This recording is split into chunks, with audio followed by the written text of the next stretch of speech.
Ketemu lagi di Queen's Kitchen Story. Hari ini aku mau merecook salah satu resep chef favorit aku, dan resepnya adalah Korean Twisted Donuts punyanya Chef Farah Queen. Tapi kali ini aku mau pakai teknik autolysis. Jadi seperti apa bikinnya, tonton terus videonya sampai habis ya. Untuk bahan-bahannya, yang pertama aku pakai 375 gram tepung terigu, aku pakai segitiga biru aja. Kemudian 225 ml susu cair, 75 gram gula pasir, dan 1 butir telur. Untuk cara membuatnya, yang pertama kita campurkan dulu gula dan tepung terigunya. Kemudian kita aduk sampai tercampur merata. Untuk teknik autolysis sendiri itu biasanya lebih bagus kalau pakai tepung yang protein tinggi atau yang biasanya bermerek Cakra Kembar. Tapi kali ini aku judulnya merecook ya, dan resep yang digunakan adalah tepung serbaguna atau tepung protein sedang. Jadi aku nggak ganti tepungnya. Kemudian setelah tercampur merata tepung dan gulanya, kita masukkan telur dan juga susu cairnya. Kemudian kita aduk saja sampai semua adonan tercampur merata. Cukup dengan spatula aja, tidak perlu diuleni ya. Jadi untuk menggunakan teknik autolysis ini sendiri, di sini kita akan membiarkan adonan tepungnya itu membentuk gluten dengan sendirinya.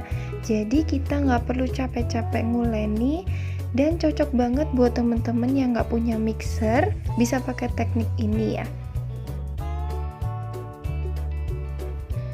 Adonannya memang cenderung lengket dan lembut ya, tapi nggak masalah. Atau kalau memang dirasa terlalu lengket, bisa ditambah tepung sedikit dan kemudian kita aduk kembali. Kemudian setelah semua tercampur rata, kita tutup dengan menggunakan lap dan kita diamkan selama kurang lebih 6-8 jam. Ini adonanku sudah aku diamkan selama kurang lebih 7 jam dan hasilnya seperti ini. Kalau ditarik sudah lentur dan nggak mudah sobek ya. Itu artinya adonan sudah kalis elastis dan siap kita gunakan. Selanjutnya kita masukkan bahan-bahan yang lain. Yang pertama 1 saset ragi instan. Aku aduk dulu dengan menggunakan air hangat sampai tercampur merata. Kemudian kita tuang ke adonan dan kita aduk kembali dengan spatula sampai tercampur merata.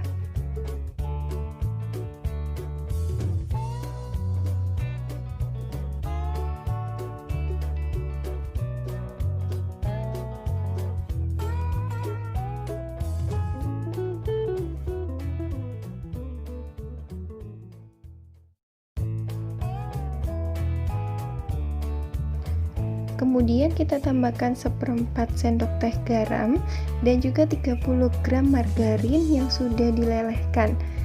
Atau mungkin kalau teman-teman yang margarinnya nggak dilelehkan juga nggak masalah, sebenarnya bisa. Setelah itu kita uleni adonan pakai tangan selama kurang lebih 4-5 menit sampai semua bahan tercampur rata, dan kita diamkan kembali adonan kurang lebih 30 menit sampai mengembang 2 kali lipat. Setelah adonan sudah kita diamkan kurang lebih 30 menit sampai 1 jam dan mengembang 2 kali lipat, adonan sudah siap kita bagi dan juga kita bentuk.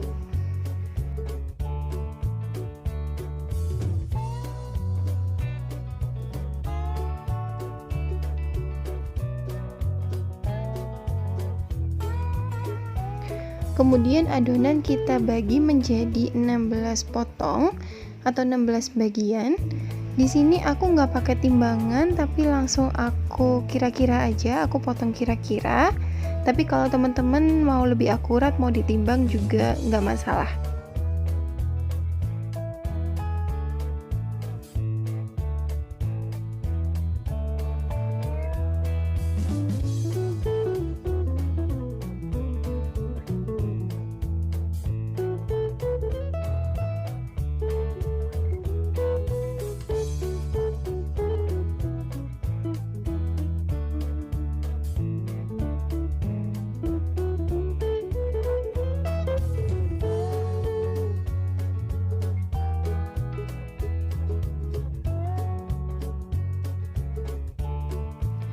Supaya ada space untuk membentuk donatnya, adonan yang sudah aku bagi tadi aku sisihkan dulu. Sekalian aku ambil satu persatu jadi biar lebih gampang nanti. Kita taburi dulu alasnya dengan menggunakan tepung terigu supaya nggak lengket. Kemudian cara membentuk adonannya adalah kita pelintir-pelintir berlawanan arah seperti ini. Dan saat diangkat dia akan otomatis membentuk twist seperti ini.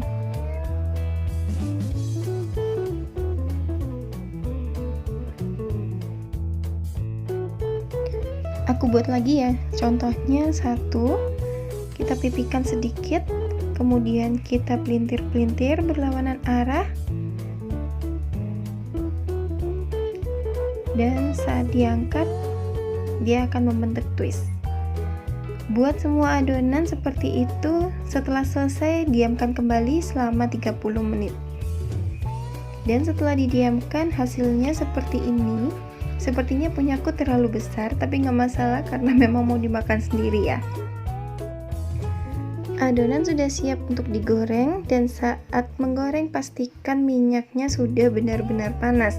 Karena kita nggak akan bolak-balik adonannya, cukup satu kali balik aja.